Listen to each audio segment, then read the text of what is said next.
je ne suis pas humanitaire, je n'en reste pas moins humain. Et je voudrais peut-être aborder le sujet sous des angles assez variés, sous cette interrogation de transition humanitaire, pour interroger certaines réalités auxquelles les humanitaires sont confrontés et surtout pour insister sur le rôle que la recherche pourrait jouer sur ces terrains qui prennent de plus en plus d'ampleur et qui restent surtout assez controversés. Le plus souvent, nous appartenons à des sciences qui ne sont pas prisées dans ces secteurs. Et il me vient à l'esprit une anecdote. Un de mes amis, sachant que nous avons créé un laboratoire, m'a demandé à le visiter. Ce qui fut fait. Je l'amène au laboratoire, je lui fais visiter les bureaux. On parle également des ordinateurs, de la salle de documentation, et puis je l'accompagne vers la porte. Et il m'interpelle, « Hey Tidjani, mais où est le laboratoire ?» Je lui dis que c'est le laboratoire que nous venons de visiter, parce qu'au fond, pour lui, le laboratoire renvoie à des éprouvettes, à des machines, à des je ne sais quoi encore, parce qu'au fond, le type de sciences que nous tentons de promouvoir ne sont pas nécessairement les plus familières avec les notions scientifiques. Elles tentent pour autant de se constituer. Comme je l'ai annoncé, je voudrais aborder notre sujet avec un regard un petit peu différent, à partir d'une autre posture, pour alimenter ces discussions.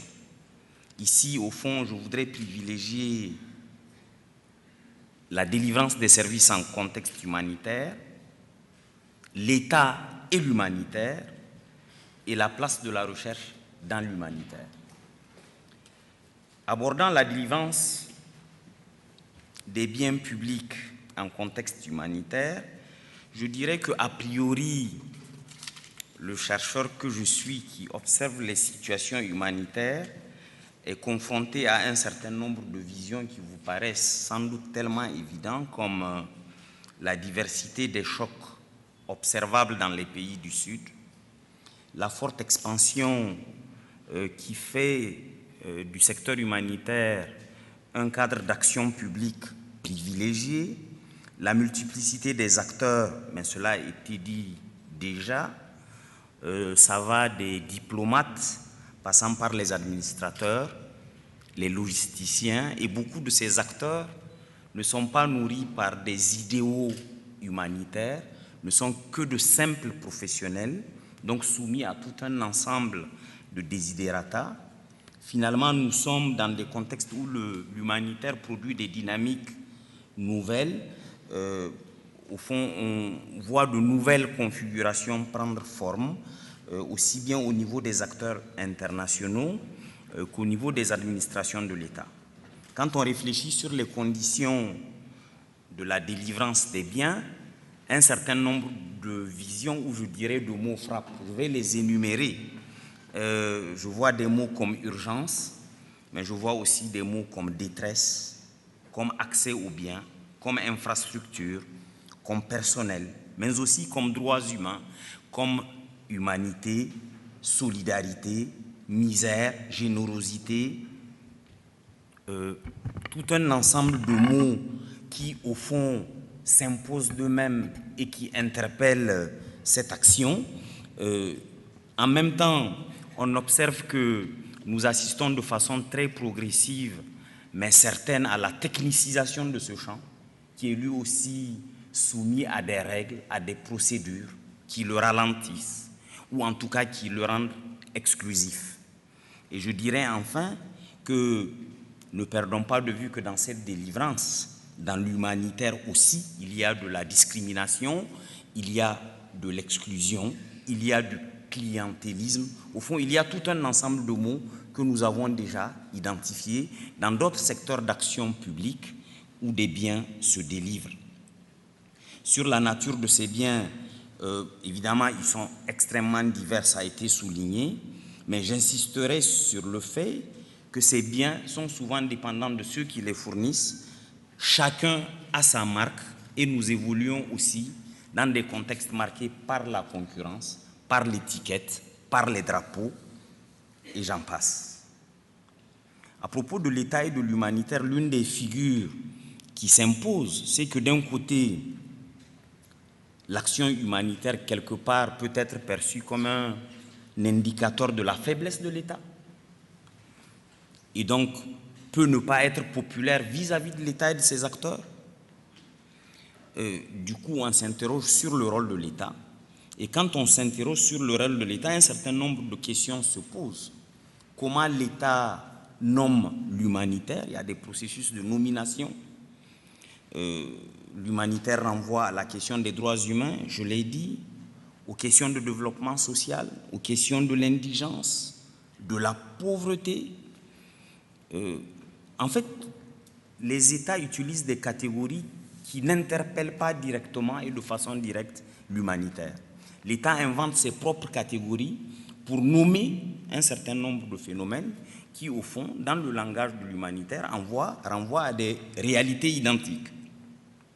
Évidemment, les États sont confrontés aux ampleurs que prennent les actions humanitaires.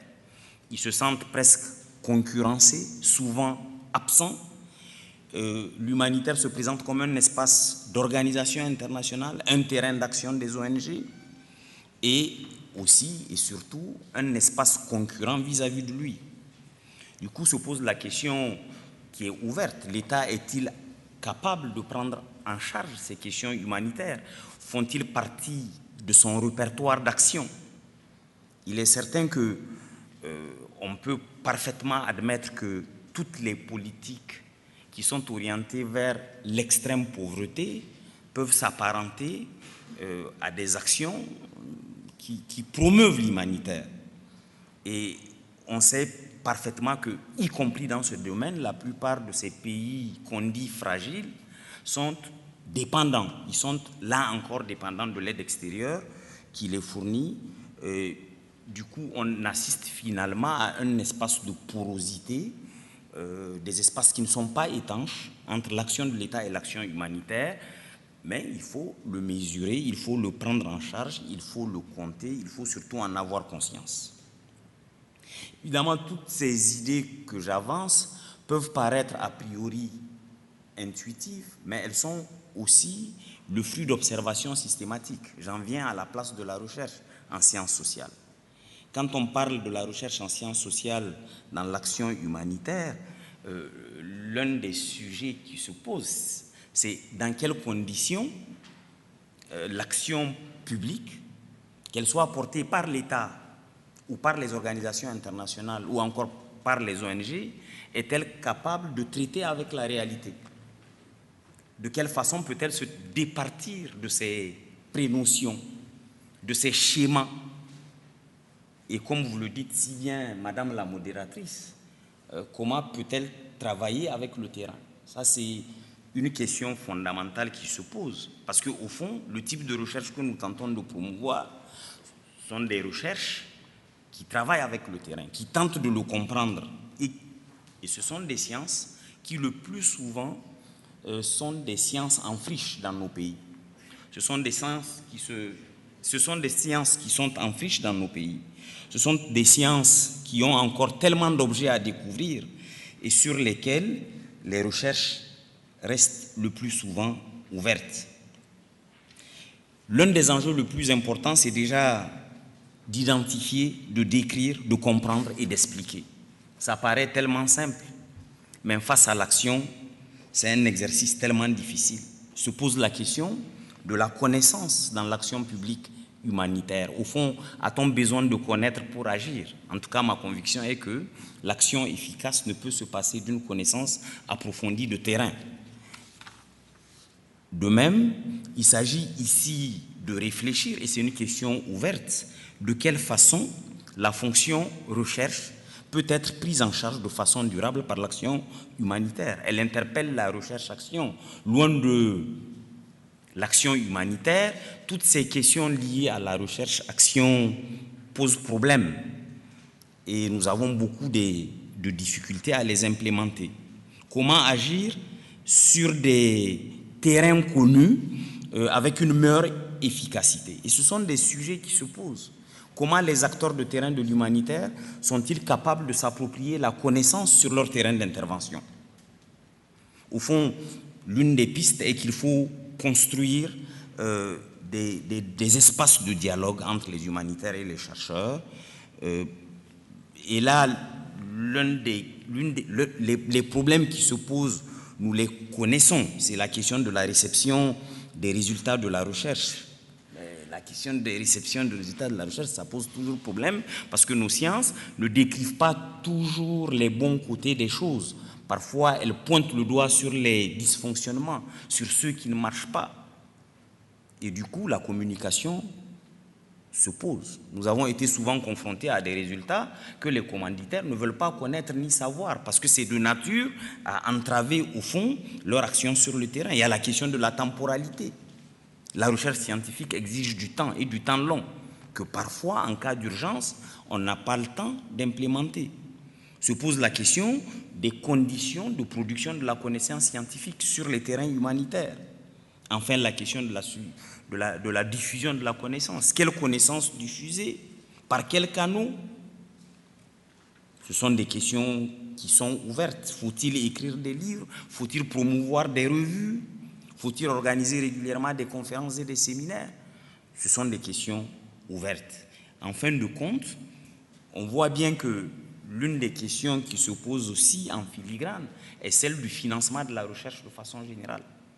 Comment financer la recherche dans l'humanitaire? La recherche est-elle si nécessaire? Comment mettre en place des guichets recherche dans le domaine de l'humanitaire? Et en filigrane, la question est de savoir quelle recherche. C'est évidemment des pistes. Ce sont évidemment des pistes que je vais esquisser, étant donné que nous avons affaire à un terrain ouvert.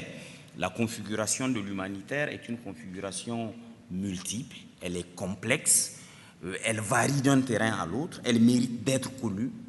Et par ailleurs, tout ce qui touche aux acteurs impliqués dans l'action humanitaire est en soi un sujet important. On sait très bien que l'opérateur peut être mu par les meilleures idées, mais quand ces acteurs qui contribuent au quotidien à la mise en œuvre de l'action humanitaire sont portés par d'autres types de valeurs, ben, on s'oriente inévitablement vers des échecs. Donc ces questions de configuration qui appellent les diplomates, les administrateurs, les acteurs de terrain, qui sont les logisticiens, les fournisseurs de biens, les agents de base, etc., méritent d'être connus, d'être à la limite systématisés pour mieux rendre les actions beaucoup plus ciblées et plus efficaces. Évidemment, elles interpellent des champs disciplinaires extrêmement variés. Évidemment, le champ le plus investigué, c'est le champ juridique.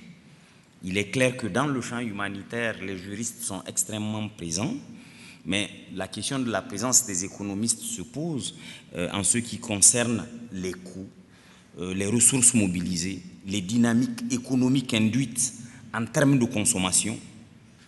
La politique, pour sa part, mérite qu'on interpelle ici les dynamiques institutionnelles, la dynamique des acteurs, le fonctionnement des organisations internationales et des ONG, par ailleurs déjà investiguées par un certain nombre de chercheurs. Et enfin, ce que nous tentons de promouvoir depuis un certain temps, la socio-anthropologie. Il s'agit de comprendre les dynamiques de terrain, le fonctionnement des camps, la délivrance des services de base. Mais se posent tous les problèmes que nous avons déjà imaginés tout à l'heure à propos de la délivrance des services dans des contextes que nous connaissons, que nous avons investigués. En tout état de cause ici, je termine en insistant sur les types de dialogues qu'on serait capable de promouvoir pour que chercheurs et actions humanitaires puissent concourir ensemble vers une meilleure connaissance des dynamiques qu'elles induisent. Je vous remercie.